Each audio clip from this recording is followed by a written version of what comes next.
Janet. Today I'd like to present the final project. First of all, I have imported the libraries as listed here.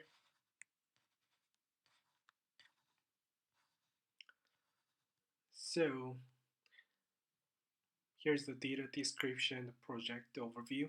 The data is from Kaggle's website, and then since the data is considered as a big data set, it consists with tons of observations and 11 variables. So I have to narrow down the observations before building the models in terms of efficiency. And the purpose of this project is building models for detecting whether the online payment is fraud or not, to provide a better insight for financial institutions. The selected models are random forest model and the bootstrapped aggregating model. And the attributes or the variables are presented listed here, the 11 variables. The first step is loading the data, and I've run the exploratory analysis. First is a DIM function to see the size of the observations and the variables. And then use head function to see the first few rows and columns. And then run the summary to find if any nonsense data or missing value or NAs within the data set. And I don't see any NAs here. And use str function to see a class of the data variables. And then I've run the missing plot missing functions, and it shows 0 missing values within the data sets. I use the skim function to see the general summary of the statistic. The skim function provides statistic summaries, and it tells the target variable is fraud has a class imbalance problem.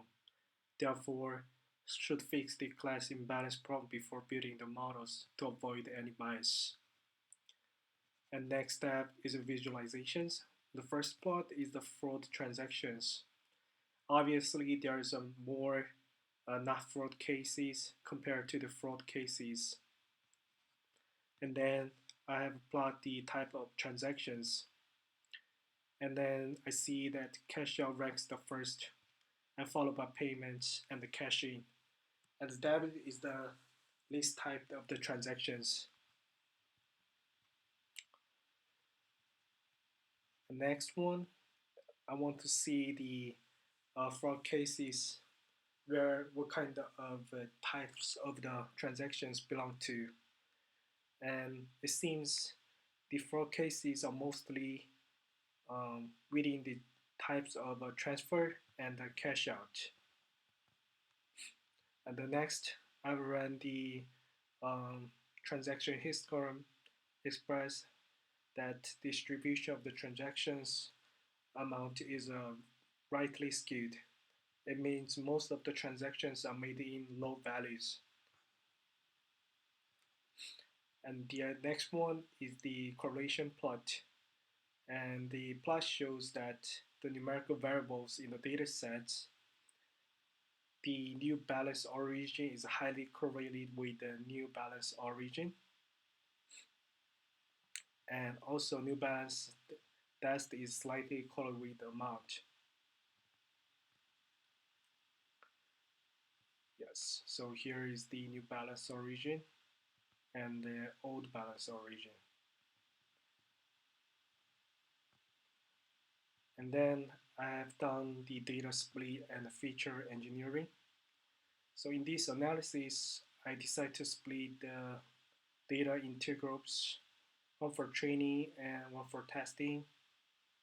The split is 75 and 25 ratio. And due to the variable, the target variable is fraud has a class imbalance problem. So I'm using SMOT function to fix the class imbalance before um, building the model, and also name the levels of the target variable is fraud from 0, 1 to not fraud and fraud. So here's the process of the fix the class imbalance problem, and successfully done with the fraud and the not fraud ratio of 50-50. So it's good to continue building models since it is required one model from week 1 to week 10 and another model from week 11 to week 15. So I chose random forest model and the Bayesian model for further analysis. So here is the step of the data split and changing the names of the levels of the target variable. And the first model is a random forest model. I built a model and excluded two variables that is not a real factor. It's just a name, and it considers it categorical and not effective to the model.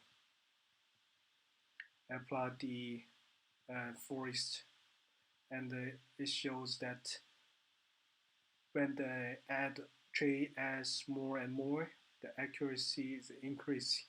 So at the first few trees, the error rate is very high, but with adding more trees, it comes very constant. Seems after 50 trees, it getting very stable.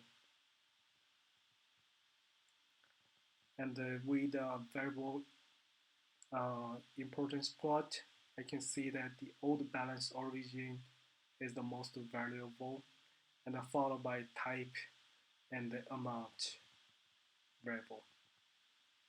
And then I feed the model to the test set and predict the model accuracy.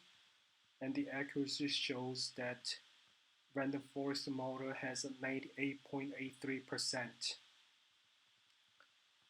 And then the next model is a bootstrap aggregating model or Bayesian model. I have used the same variables included in the Bayesian model as the random forest model. And then the back variable importance also shows that the old balance origin is the most valuable variable, and then followed by amount. I also use that Bayesian model feed to the new data, the test data sets, and to find the model's accuracy. I've used the confusion matrix as well, and then the accuracy is about 99.32%.